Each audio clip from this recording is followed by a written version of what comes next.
하나님의 말씀 함께 나눕니다. 요한복음 3장 16절 말씀.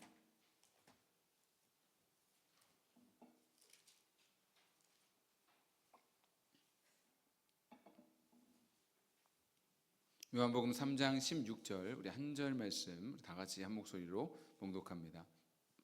하나님이 세상을 이처럼 사랑하사 독생자를 주셨으니 이는 그를 믿는 자마다 멸망하지 않고 영생을 얻게 하려 하심이라. 아멘. 우리 오늘 봉독한 말씀 가지고 사랑으로 오신 예수 그리스도라는 말씀 선포할 때에 주의 크신 은혜가 충만하시기를 간절히 바랍니다. 오늘은 대림절 네 번째 주일입니다. 대림절 화환에는 네 개의 초가 있는데 첫째 주와 둘째 주에는 보라색 초를 켰습니다. 소망과 평화를 상징하는 것이죠. 그리고 지난주에는 기쁨을 상징하는 분홍색 초를 켰습니다. 오늘은 대림절 마지막 주일 예수님의 사랑을 상징하는 흰색 초를 켭니다. 이것은 우리를 구원하시기 위해 사랑으로 오신 예수 그리스도를 상징하는 것입니다. 저는 오늘 요한복음 3장 16절 말씀을 통해서 사랑으로 오신 예수 그리스도를 증거하기를 원합니다. 성경의 모든 구절을 압축하고 또 압축해서 그것을 갈아서 진액으로 만든다면 뭐가 나올까요? 바로 요한복음 3장 16절 말씀입니다. 선교사님들이 선교지에 가서 제일 먼저 번역하는 말씀. 여러분이 교회를 다니셨다면 제일 많이 들어본 구절, 그리고 많은 분들이 암송하기도 하는 이 구절이 바로 요한복음 3장 16절입니다. 저는 이 말씀을 우리가 정기적으로 들어야 한다라고 믿습니다. 흐려진 우리의 복음에 대한 감격을 다시 회복하고 우리가 어떻게 구원받았는지 다시 한번 깨닫고 이 복음을 우리도 전해야 되겠다는 그 다짐을 우리가 할 수 있기 때문입니다. 오늘 말씀을 통해서 우리를 위해 이 땅에 오신 예수 그리스도, 사랑으로 오신 그분을 깊이 경험하고 만나는 우리 모두가 되기를 간절히 바랍니다. 자, 오늘 말씀 다 같이 다시 한번 읽겠습니다. 하나님이 세상을 이처럼 사랑하사 독생자를 주셨으니 이는 그를 믿는 자마다 멸망하지 않고 영생을 얻게 하려 하심이니라. 아멘. 여러분, 누가 우리를 먼저 사랑하셨습니까? 하나님이 먼저 우리를 사랑하셨다는 것이 중요합니다. 요한일서 4장 19절 말씀에는 우리가 사랑함은 그가 먼저 우리를 사랑하셨음이라 라고 말씀을 하고 있습니다. 우리가 먼저 하나님 사랑한 것이 아니라 하나님이 우리를 먼저 사랑하셨다는 것입니다. 우리가 하나님을 먼저 찾은 것이 아니라 하나님이 우리를 먼저 찾으셨다는 것입니다. 이는 구원의 주체가 하나님이시라는 것을 말씀합니다. 내가 구원을 이룰 수 없습니다. 하나님의 구원을 이루시는 것입니다. 그 구원의 대상은 바로 여러분입니다. 바로 그 하나님의 사랑에서부터 구원은 시작이 된 것입니다. 저는 어렸을 때부터 교회를 다녔습니다. 정말 어렸을 때부터 기억이 나지 않을 때부터 교회를 다녔는데요. 많은 목사님들의 설교를 들었고 또 많은 교회학교 선생님들의 말씀도 배웠습니다. 그런데 정확하게 어떤 말씀을 들었는지는 거의 기억이 나질 않아요. 그런데 지금까지도 저에게 가장 분명히 기억나는 한 말씀, 그것은 하나님이 나를 사랑하신다라는 말씀입니다. 제 인생에 힘든 일도 있었고 때로 믿음이 흔들릴 때도 있었지만 하나님이 나를 사랑하신다는 이 말씀만큼은 평생에 저를 붙들고 있는 가장 귀한 말씀인 것입니다. 여러분, 그 찬양이지 않습니까? 예수 사랑하심은 거룩하신 말일세. 우리들은 약하나 예수 권세 많도다. 날 사랑하심, 날 사랑하심, 날 사랑하심, 성경에 써 있네. 여러분, 이것이 얼마나 놀랍고 귀한 말씀입니까? 하나님이 나를 사랑하신다. 여러분은 하나님이 얼마나 나를 사랑하시는지를 알고 있습니까? 하나님의 그 사랑 안에서 우리 영혼은 참된 만족과 안정감을 누리게 되는 것입니다. 저는 우리 모두가 이 하나님의 한량없는 사랑을 더 알게 되기를 간절히 바랍니다. 그것보다 더 큰 은혜는 없는 것입니다. 하나님이 나를 사랑하신다는 것을 아는 것만큼 더 놀라운 은혜는 없는 것입니다. 이 세상의 사랑은 조건절입니다. 내가 나를 사랑하면 나도 너를 사랑하겠다. 네가 사랑받을 만한 것이 있으면 나도 너를 사랑하겠다라는 것입니다. 그래서 사람들은 언제나 불안한 것이죠. 왜냐하면 우리에게는 누구에게 사랑받지 못할 만큼 많은 흠결이 있기 때문입니다. 그런데 우리가 살아가면서 무조건적인 사랑을 경험할 때가 있어요. 그것은 부모님의 사랑을 받을 때입니다. 어느 집사님이 어릴 적 마당에서 뛰다가 넘어져서 그만 무릎이 깨지고 말았습니다.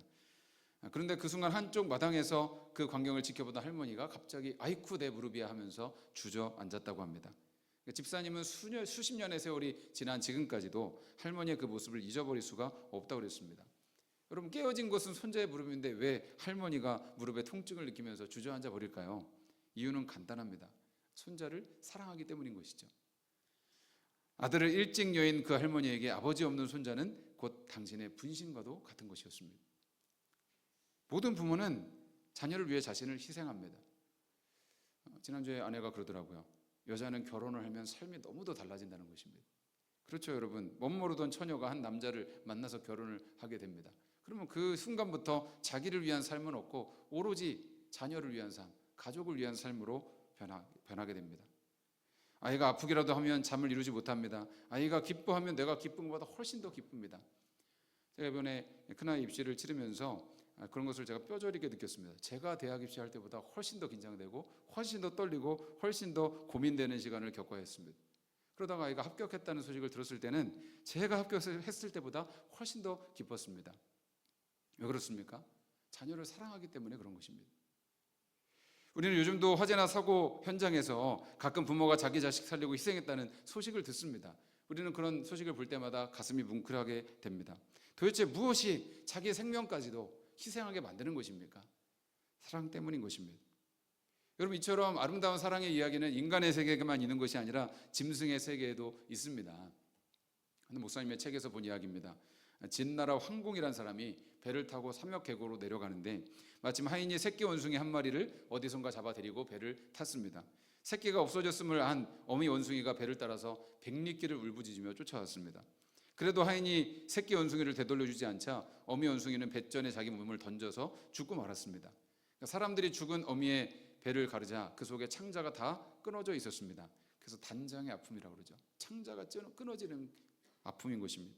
짐승도 자기 새끼는 그렇게 사랑하는 것입니다. 여러분, 알고 보면 이 세상의 모든 것이 사랑으로 이루어져 있습니다. 씨앗도 자기를 찢어서 희생함으로 생명이 자라게 됩니다. 이 세상 모든 생명들은 자기를 희생해서 그 후손을 자라나게 합니다.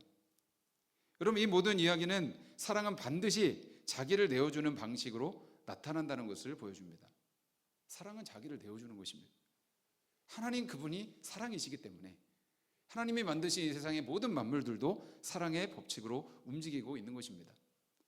그런데 여러분, 세상의 사랑은 불안정한 것이죠. 자식을 이용하는 부모도 있고 자식을 나몰라라 하는 부모도 있습니다. 심지어 자녀를 학대하거나 버리기도 합니다. 아무리 정상적인 부모라고 해도요, 자식에게도 가장 많은 상처를 주는 것은 부모입니다. 잘못된 죄의 습관을 물려주기도 합니다. 그것은 모든 사람은 죄인이기 때문입니다. 그리고 세상의 사랑은 유한하기 때문입니다.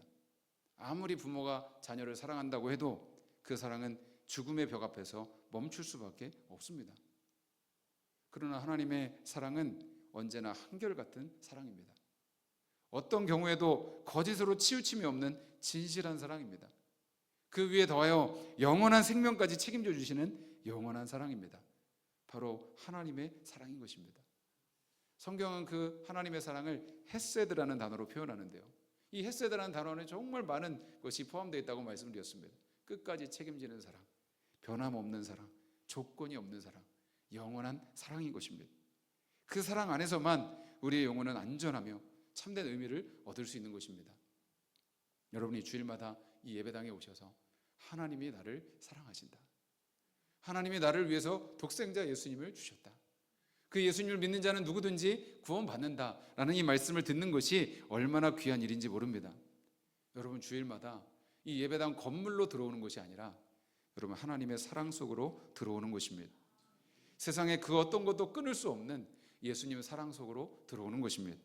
여러분, 우리 모두를 사랑하시는 그 하나님의 사랑을 깨닫고 받고 누리시는 하나님 자녀들 되시기를 간절히 축원합니다. 자, 그러면 하나님께서 그 사랑을 우리에게 어떻게 보여주셨습니까? 독생자를 주셨으니 라고 말씀합니다. 그의 하나밖에 없는 아들을 우리를 위해서 내어주셨다는 것입니다. 하나밖에 없는 아들을 내어주신 사랑이 얼마나 큰 사랑일까요? 여러분, 성탄절이 다가오는 이때에 우리에게 오신 독생자 예수님이 하나님의 사랑의 표현이라는 것입니다. 예수 그리스도는 하나님의 사랑을 보여주신 분입니다. 그것이 바로 예수님의 십자가입니다. 만약에 인간들이 죄를 짓지 않았더라면 예수님은 이 땅에 오셔서 십자가 지지 않으셨어도 됐을 것입니다. 그렇지만 하나님이 우리를 얼만큼 사랑하신다는 것은 몰랐을 것입니다.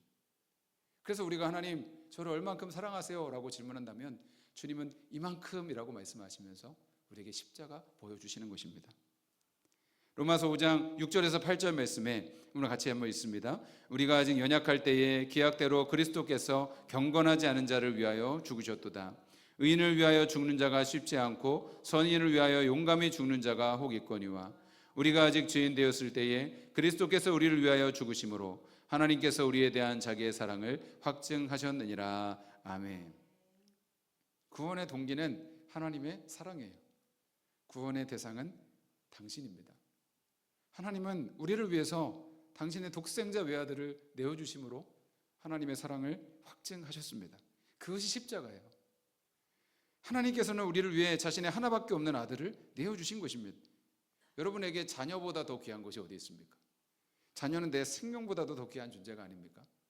그런데 하나님께서 그 아들을 십자가에 못 박기까지 나를 사랑하신다. 여러분 이것이 바로 복음입니다. 예전에 친한 목사님 두 분이 계셨는데요. 한 분은 자식을 많이 낳아서 아들이 5이 있고 다른 한 분은 자식을 못 낳아서 하나도 없었답니다.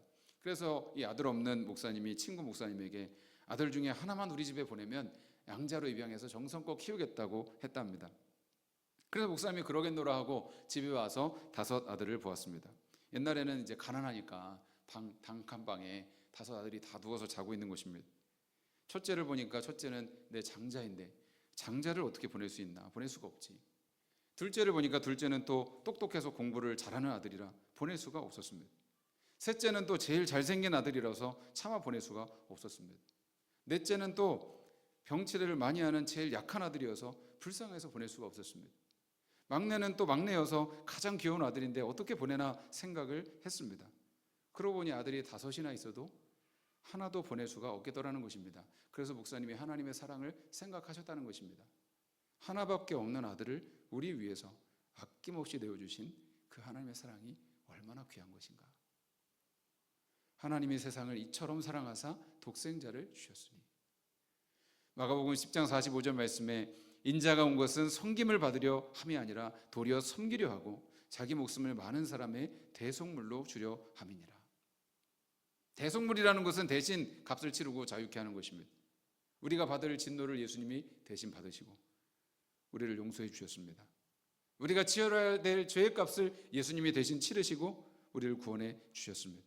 여러분 이 사실을 믿으십니까? 이사야 53장 4절에서 6절 말씀 한번 같이 읽습니다. 그는 실로 우리의 질고를 지고 우리의 슬픔을 당하였거늘 우리는 생각하기를 그는 징벌을 받아 하나님께 맞으며 고난을 당한다 하였노라. 그가 찔림은 우리의 허물 때문이요 그가 상함은 우리의 죄악 때문이라. 그가 징계를 받음으로 우리는 평화를 누리고 그가 채찍에 맞음으로 우리는 나음을 받았도다. 아멘. 이 말씀을 근거로 유대인들에게 복음을 전하는 유대인을 본 적이 있습니다. 유대인들은 예수님을 메시아로 구원자로 믿지를 않습니다. 그런데 여러분 성경을 보면 분명하게 이렇게 예수님에 대한 예언이 나와 있단 말이죠. 우리를 위해서 하나님의 아들을 보내시고 그 아들을 고난받게 하시고 죽게 하시고 그 십자가에서 우리를 구원하실 그 모든 것이 성경에 다 예언되어 있다는 것입니다. 그래서 유대인들에게 이 고난받는 종이 누구냐라고 물어보면 대답을 못해요. 여러분 하나님께서 우리에게 주신 그 성경의 모든 예언, 우리를 구원하실 유일한 구원자에 대한 예언이 모든 성경에 수없이 기록이 되어 있습니다. 이 세상의 그 모든 예언을 완전히 성취하신 분은 오직 예수님밖에 없는 것입니다. 그분이 하나님의 아들 예수 그리스도이십니다. 여러분 이 세상에 그 누가 내 죄를 위해 죽었다고 하는 신이 있습니까? 여러분 이 세상 그 어떤 종교의 피조물을 구원하기 위해서 신이 대신 죽었다는 이야기가 있습니까? 부처님이 여러분을 위해서 죽었습니까? 알라신입니까? 공자신입니까? 없습니다. 이 세상 어떤 종교에서 우리를 하나님의 자녀라고 부르는 것이 있습니까? 없습니다. 여러분 이 하나님이 진짜인 줄로 믿습니다. 이 예수님의 복음이 진짜인 줄로 믿습니다. 그래서 예수님이 오신 그 소식은 우리에게 복음인 것입니다. 굿뉴스인 것입니다. 여러분 성탄절이 다가오는 이때에 우리가 그 의미를 생각해 보기를 원합니다. 우리를 구원하시려 아들을 주신 그 하나님의 사랑이 얼마나 큰 사랑인가. 그 사랑 안에서 감사하고 그 사랑 안에서 기뻐하고 그 사랑 안에서 은혜 누리시기를 간절히 바랍니다. 여러분, 그러면 이 놀라운 사랑, 놀라운 하나님의 은혜, 이 무한대 없는 조건 없는 사랑을 우리가 받는 방법은 무엇입니까? 예수님을 믿으라는 것입니다. 그 예수님이 하나님의 아들이심을 믿어라. 그 예수님이 너를 위해 십자가에서 죽으신 것을 믿어라. 그 예수님이 너의 죄를 다 용서해 준 것을 믿어라. 예수님을 믿기만 하면 영생을 주신다는 것을 믿어라. 누구든지 예수 믿으면 멸망하지 않고 영생을 얻습니다. 이는 그를 믿는 자마다 멸망하지 않고 영생을 얻게 하려 하심이니라. 여러분, 이 세상 모든 사람들은 다 죄로 말미암아서 영원한 지옥 형벌을 받을 수밖에 없었습니다. 누구도 죄로 인한 영원한 심판을 피할 수가 없습니다. 사람들은 지옥이 어디 있느냐, 그냥 이 세상 살다가 죽으면 끝이지 심판이 어디 있느냐 말합니다. 그런데 여러분, 정말 모르는 소리입니다. 정말 죽음으로 모든 것이 끝이라고 한다면 우리는 선행을 할 필요가 있습니까? 희생할 필요가 있습니까? 그냥 나만 위해 살다가 죽으면 끝이죠. 부모님은 왜 공경합니까? 사회 질서는 왜 지킵니까? 연쇄살인범이나 독재자나 좋은 놈이나 나쁜 놈이나 다 죽으면 똑같이 그냥 다 무로 돌아가는 것이라면 왜 남을 생각하면서 살아야 합니까? 그냥 죄 짓고 살다가 죽으면 그만입니다. 그런데 여러분, 인간 안에 있는 양심이 그렇게 살도록 내버려 두지를 않는 것입니다. 그래서 사람들은 살면서 지독한 괴로움을 당하는 것입니다. 아무리 열심히 살아도 인간은 죄와 죽음으로 가는 과정이기 때문에 여러분, 결국 인생은 힘들고 고통스럽죠. 아무리 인간관계에 최선을 다해도 결국 남는 것은 혼자뿐입니다. 그것은 생명의 근원 대신 하나님으로부터 끊어졌기 때문에 일어나는 현상인 것입니다. 뿌리가 뽑힌 나무처럼, 물에서 뛰쳐나온 물고기처럼 생명의 근원에서 끊어졌기 때문에 인간은 지독한 외로움과 허무함과 의미 없음의 고통에서 빠져나오지를 못하는 것입니다. 그래서 여러분, 예수님 믿으면 영생을 주신다고 약속하시는 것입니다. 영원한 생명, 하나님과 연결된 영원한 하나님의 생명인 것입니다. 이것은 육체적인 생명을 말하는 것이 아닙니다. 육체적인 생명을 일컫는 헬라어는 바이오라고 합니다. 그래서 여러분, 생명 관련된 모든 걸 바이오 이렇게 얘기하지 않습니까? 그런데 여러분, 이 육체적인 생명은 언젠가 시간이 지나면 늙고 병들어서 소멸되는 생명입니다. 그런데 하나님이 주시는 이 영생이라는 말씀은 조회라고 합니다. 이것은 하나님의 영원한 생명, 영적인 생명을 말하는 것입니다. 이 하나님의 생명은 영원한 것입니다. 영원한 기쁨과 평안과 충만함이 있는 생명을 말하는 것입니다. 바로 예수님 안에서 하나님과 연결된 생명을 주시는 것입니다. 여러분, 이 영생을 어떻게 받느냐? 예수님을 믿으면 됩니다. 오늘 이 복음을 처음 들어본 사람도, 난생 처음 교회 나온 사람도 이 복음을 깨닫고 예수님을 믿고 영접하면 구원을 받는 것입니다. 요한복음 1장 12절 말씀에 영접하는 자, 곧 그 이름을 믿는 자들에게는 하나님의 자녀가 되는 권세를 주셨다라고 말씀합니다. 여러분, 예수님을 영접한다는 것은 예수님을 환영하며 내 마음에 모신다는 것을 말하는 것입니다. 여러분, 어떻게 예수님을 내 마음에 환영하며 모십니까? 그것이 그 이름을 믿는 것입니다. 그 이름을 믿는 것. 그러면 여러분, 하나님의 자녀가 되는 권세를 주셨다, 구원을 받는다는 것입니다. 그런데 여러분, 사람들이 쉬운 것을 어려워해요. 예수님 믿는 것이 우리에게는 당연해 보여도요, 어떤 이들에게는 죽기보다 어려운 일입니다. 예수 믿는 것이 너무도 쉽게 생각되지만 어떤 사람에게는 죽기 전에도 여러분, 그 예수님을 시인하는 것이 그렇게 어려운 것입니다. 그래서 저는 참 안타깝습니다. 믿기만 하면 이 영생을 주신다는데, 예수님을 믿기만 하면 하나님 자녀가 되게 해주신다는데, 예수님을 믿으면 천국을 주신다는데 왜 그 복음을 믿지 못할까? 왜 그 복음을 듣지를 못할까? 다만 믿으면 된다는데, 다만 하나님이 예배해 주신 그 선물을 그냥 믿음으로 받으면 된다는데 왜 그게 그렇게 어려운지, 그냥 하나님 아버지 앞에 나와 우리를 만드신 창조주 앞에 무릎 꿇으면 되는데 왜 그것을 거부하는지 저는 정말 너무너무 안타깝습니다. 이 세상 모든 시스템은요, 다 하는 만큼 받는 것입니다. 능력만큼 버는 것입니다. 정성을 바치는 만큼 레벨이 올라가는 것입니다. 그런데 예수님은 이 놀라운 구원, 이 영원한 생명을 얻는데 어떤 대가도 요구하지 않으시고 다만 믿으라는 것입니다. 모든 것은 내가 이미 다 준비해 두었다. 하나님이 세상을 이처럼 사랑하시고 독생자를 이미 주셨다.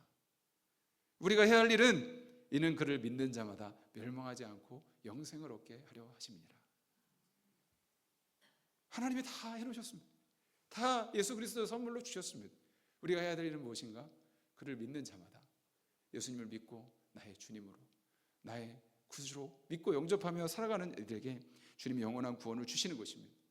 배운 사람이냐 못 배운 사람이냐, 부자나 가난한 사람이냐, 남자나 여자냐, 흑인이냐 백인이냐, 성공한 사람이냐 망한 사람이냐, 이것은 조건이 아닙니다. 유일한 조건은 믿느냐 안 믿느냐의 차이인 것입니다. 하영조 목사님이 이 구원의 믿음으로 누리는 생명을 이렇게 설명을 하셨어요. 우리가 미국으로 가려면 미국 가는 비행기를 타면 되지 않습니까? 그러면 여러분, 미국 가는 비행기에 타서 우리가 빨리 가려고 뛰지 않아도 됩니다.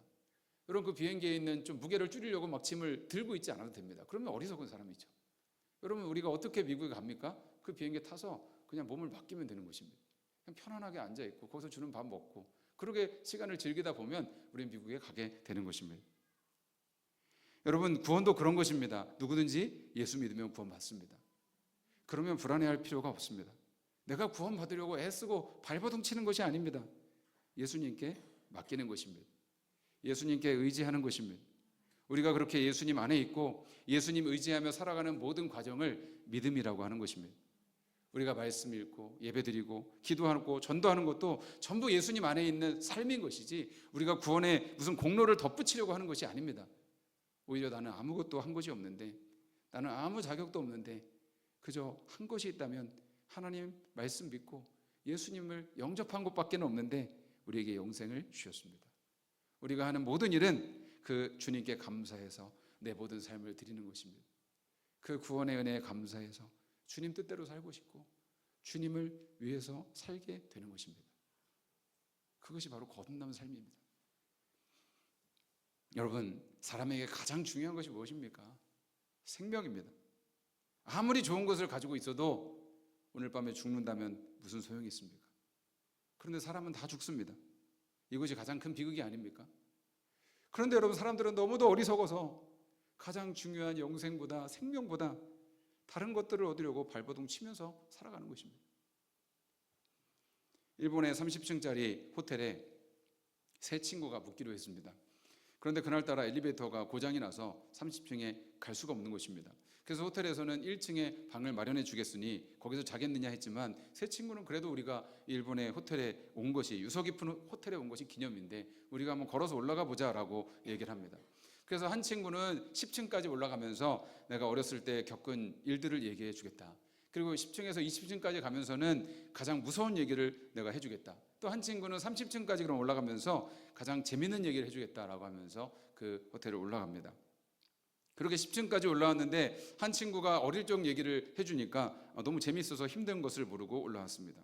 그래서 이번에는 20층까지 올라왔는데 한 친구가 해주는 무서운 얘기를 들으니까 또 오싹해서 힘든 것을 몰랐습니다. 그런데 30층까지 올라왔는데 한 친구는 그만 재밌는 얘기가 생각이 안 난다는 것입니다. 그래서 너무도 힘겹게 30층까지 왔는데 그 친구가 말합니다. 얘들아, 내가 아주 재밌는 얘기 해줄까? 글쎄 방 열쇠를 안 가지고 올라왔네. 여러분, 우리 인생이 그렇지 않습니까? 어렸을 때는 재밌게 사느라 시간 가는 줄 모르고 삽니다. 인생의 중년에는 너무 힘겹고 무서운 일들이 닥쳐서 또 시간이 훌쩍 지나버립니다. 그런데 노년에 이르러서는 몸이 힘들어가지고 힘겹게 살아갑니다. 그리고 막상 죽음 앞에 이르렀는데 영생에 이르는 열쇠를 안 가지고 왔다면, 이제 하나님 앞에 가야 하는데 구원받지 못하고 아무 준비도 안 되어 있다면 얼마나 두려운 일이겠습니까? 여러분, 하나님 앞에 가는 유일한 열쇠는 예수 그리스도이십니다. 요한복음 14장 6절 같이 읽습니다. 내가 곧 길이요 진리요 생명이니 나로 말미암지 않고는 아버지께로 올 자가 없느니라. 여러분, 오늘 이 말씀, 요한복음 3장 16절의 말씀을 가슴 깊이 새기시기를 바랍니다. 하나님이 나를 사랑하신다. 하나님이 나를 위해 독생자 예수님을 주셨다. 누구든지 예수 믿으면 멸망하지 않고 영생을 얻는다. 여러분, 이 복음을 꼭 붙잡고 이 복음으로 인해 감사하고 이 복음을 전하며 사는 우리 모두가 되기를 간절히 바랍니다. 우리 말씀 기억하면서 우리 잠시 기도하며 결단하기 원합니다. 주님, 그렇습니다. 하나님이 나를 사랑하신다. 이것이 얼마나 놀라운 복음인지, 하나님이 나를 위해 독생자 예수님을 보내주셨다. 이것이 얼마나 놀라운 은혜인지, 누구든지 그 예수님 믿으면 영생을 얻는다, 멸망하지 않고 구원을 받는다는 것이 얼마나 놀라운 복음인지 주님, 저희가 깨닫게 해주시니 감사해 드립니다. 주님 이 복음 붙잡고 살아가게 하여 주시고 이 복음을 증거하며 살아가게 하여 주시고 이 예수님의 놀라운 은혜를 의지하면서 주님 안에 있는 이 영생을 누리면서 살아갈 수 있는 저희들의 삶이 되게 하여 주시옵소서. 주님 이 시간 결단하며 우리 또 하나의 열매를 바라시며 우리 찬송 부르고 우리 결단하며 기도하는 시간이 되기를 원합니다. 감사해요. 감사해요. 깨닫지 못했었는데 내가 얼마나 소중한 존재라는 걸 태초부터 지금까지 하나님의 사랑은 항상 날 향하고 있었다는 걸 고마워요. 그 사랑을 가르쳐준 당신께 주께서 가신 당신께 그리스도의 사랑으로 더욱 섬기며 이제라도 세상에 전하리라. 당신은 사랑받기 위해 그리고 그 사랑 전하기 위해 주께서 택하시고 이 땅에 심으셨네. 또 하나의 열매를 바라시고 당신은 사랑받기 위해 당신은 사랑받기 위해 그리고 그 사랑 전하기 위해 주께서 택하시고 이 땅에 심으셨네. 또 하나의 열매를 바라시고 우리 손 높이 들고 우리들 주의 이름으로 강력히 동성으로 기도합니다.